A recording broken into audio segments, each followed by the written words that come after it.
Be warned, it's intense.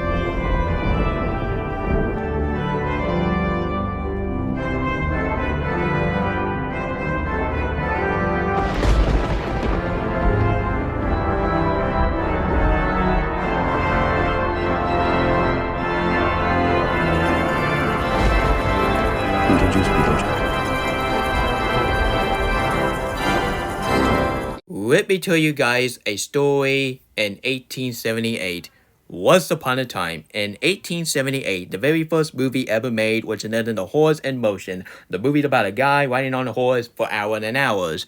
But ever since that film came out, that film was a golden phenomenon. That film has some great critic in the audience reaction to that film. And few years later, Jordan Peele did his own version of the Horse in Motion, and it's turned out a very mediocre one, but this has to be one of my least favorite films that Jordan ever did. Sorry, Jordan, but this film was not good. But I do like the concept, but the movie itself was not good. Not good. Hello, spooky everyone, and what the search? Just your good old neighbor, Nick Heck, Spider-Verse, and Frozen 2, and Kim Possible Fan 2001. Let's get this over with before person come. So today, I am doing a movie review on Nope, came out of 2022. Let's get started, shall we? Is review time. So, I don't feel like doing scary moment because this film is not a horror movie. This film is a sci-fi fiction movie, so like I said. Anyway, so after I saw the Super Bowl TV spot during the Super Bowl night, but honestly, I gotta say, but I do like the concept, but the TV spot did not give this film justice because I think the marketing was really bad, honestly. This has to be one of the lamest marketing that Jordan Peele for Jordan Peele movie, because this is not Jordan's fault. It's had to blame on the marketing team. Yeah, the marketing team is the only blame. But honestly, guys, at least it's way better than the marketing of Transformers 1 back in 2024, which, yeah, I might do a video about why Transformers 1 was a fail at the box office, and though I would show a Transformers trailer, and I really hope YouTube would not give me a cup of law, or else I'm gonna be mad as heck. Anyway, so after I watch Nope, I gotta say, but I do agree with the audience. You know why? Because ever since this film came out, this film got some mixed review by the audience. So that's why I didn't even bother to watch this freaking movie. And yeah, sure, this film was rated R because this film did not feel like a rated R. This film felt like a PG-13 movies. Well, even this film is rated R, but once again, this film did not feel like rated R. It felt like PG-13. But anyway, so, and yeah, sure, the critic give this film a 83%. But I do agree with the audience more than the critic, because at least the audience has some good taste in movie instead of the critic, because sometimes critic can be a really knucklehead sometimes, because, like, come on, this is the same critic on Rotten Tomato who give Cuties a 86%. Stupid. Anyway, so, yeah, honestly, I do agree with the audience, because after I watched Nope last night on Plex, I gotta say right now, has to be one of the weakest films that Jordan Peele ever did. I don't want to say it is my least, but it's for the best. We're gonna call it the weakest film that Jordan Peele ever did. Because I gotta say right now on camera, Us and Get Out are much better Jordan Peele movie than Nope. Honestly, guys, do I have any flaws about this film? Nope. No. Do I have any flaws about this film? Yes. But let's get the positive first, and then we're going to get to the negative. So, the positive first. My favorite character in this film, of course, I'm talking about OJ. OJ has to be one of my favorite characters in this film. And Haywood was, so right. Sometimes she could be very annoying, honestly. She could be a very annoying character. But at the ending that she did, she was a very okay character. She is not as good as the main characters from Us, honestly. But the actress, I'm not a huge fan of her actress, and her track record in her film is just not doing that good. Like Nope and Lightyear, those two films are not a good track record in this film. On her film track record, like I said. But anyway, so some of the characters like Angel, they have some okay characters, I gotta say, but there was no least favorite character in this film. So the cinematography was really cool. Honestly, I do like the cinematography. It just felt like every single Jordan Peele cinematography because I do like his IMAX filming and camera.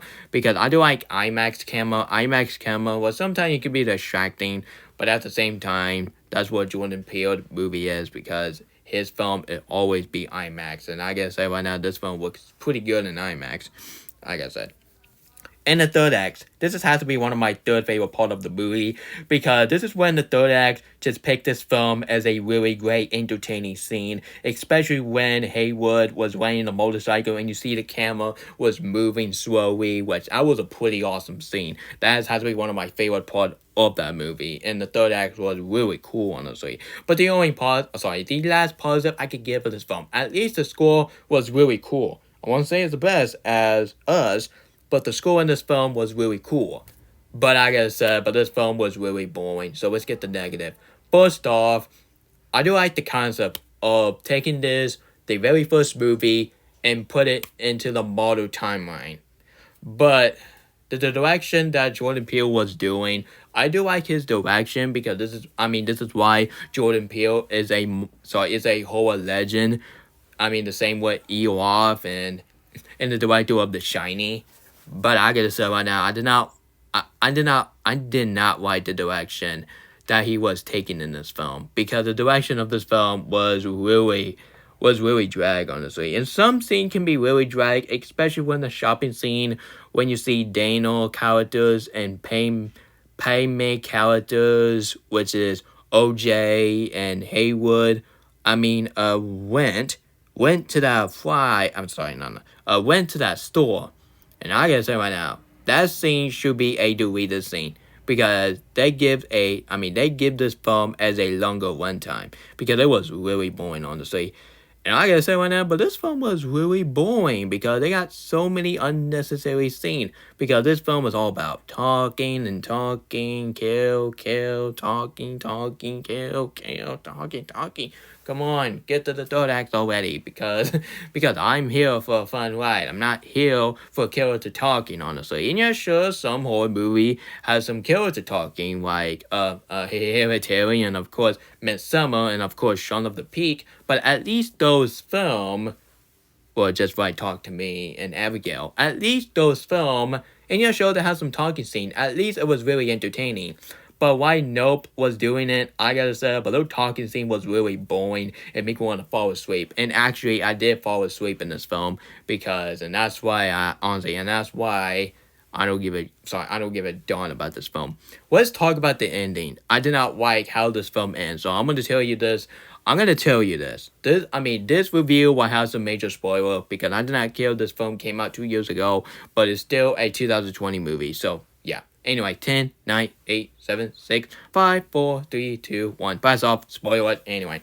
So, the film and when after Haywood did something to that big crowd with the giant cowboy. And every time that giant cowboy balloon was getting in that little thing, it pops. And honestly, and when they film in, when RJ riding on the horse, and of course, you say Haywood was really happy to see him, and boom, the movie was over and show a Nope logo.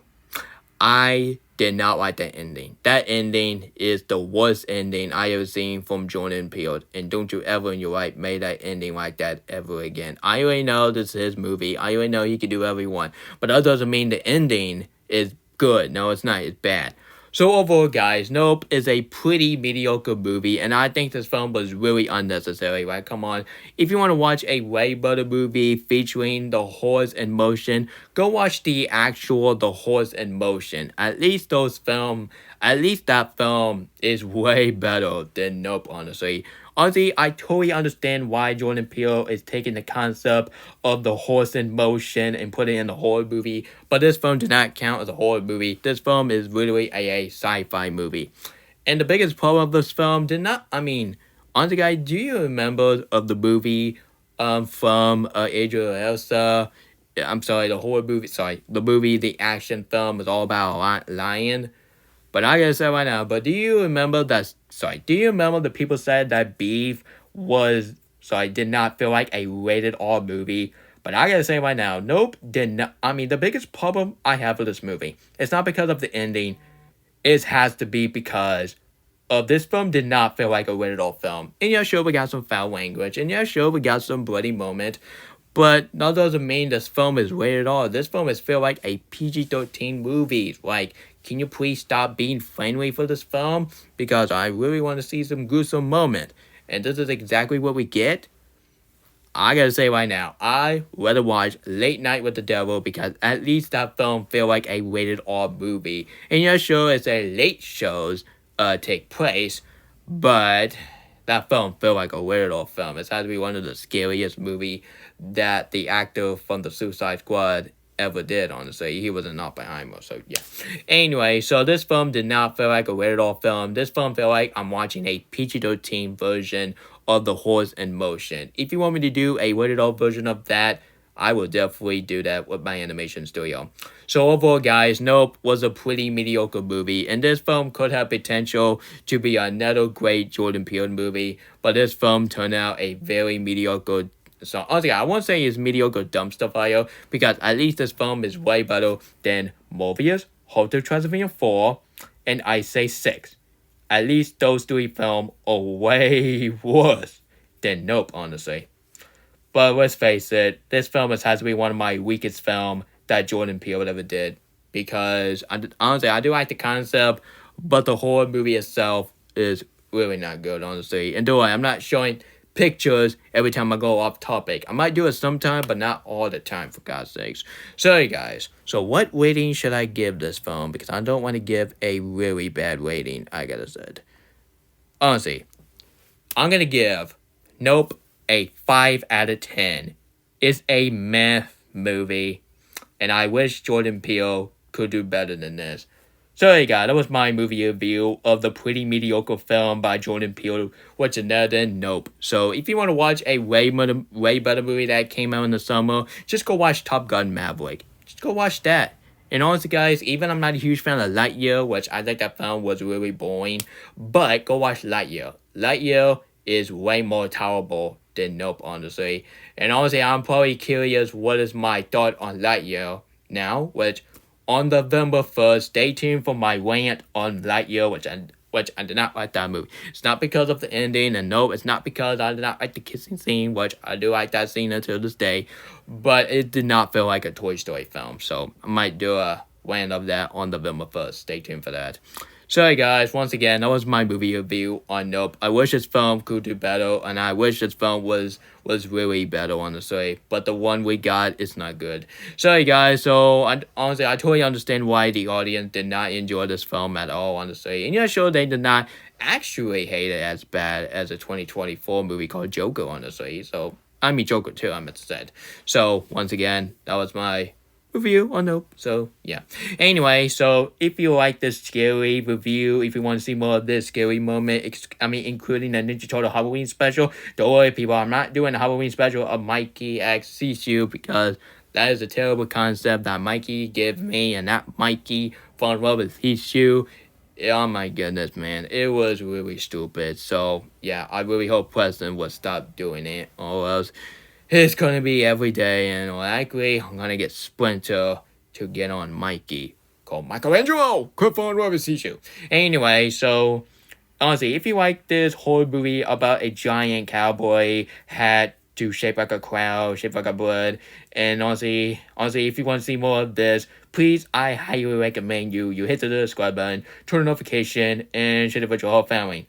But I gotta say right now, I would watch this film more than watching Morbius any day. But that's not saying much because this film was a very math movie, and this film I'm not a huge fan of. I totally understand why Mature liked this film, but if you like this film, that's fine. But for me, not so much. But let's hope Trap will be a much better movie because that's my next movie I would ever be watching. Yeah, Davis, you better not lie to me or else I'm gonna be done with your butt.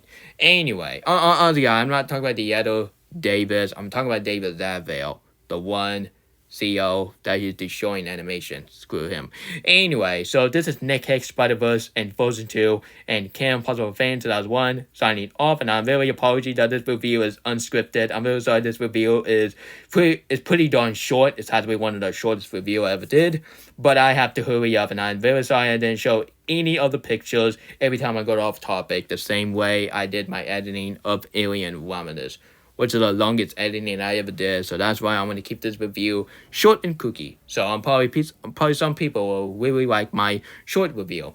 And my review on Piece by Piece, honestly, I'm not going to go see that film in theaters because I do like Legos, which I might wait until that film hit on digital, which, I mean, not anytime soon. I think the digital will hit like on December, on Christmas. That would be cool, honestly. So, I mean, if Piece by Piece get hit on digital on November, stay tuned for my review of that, because let's hope that film be even better than the Lego Ninjago movie, which that film was freaking mean-spirited as bad as Despicable Me 3 and Chicken Little.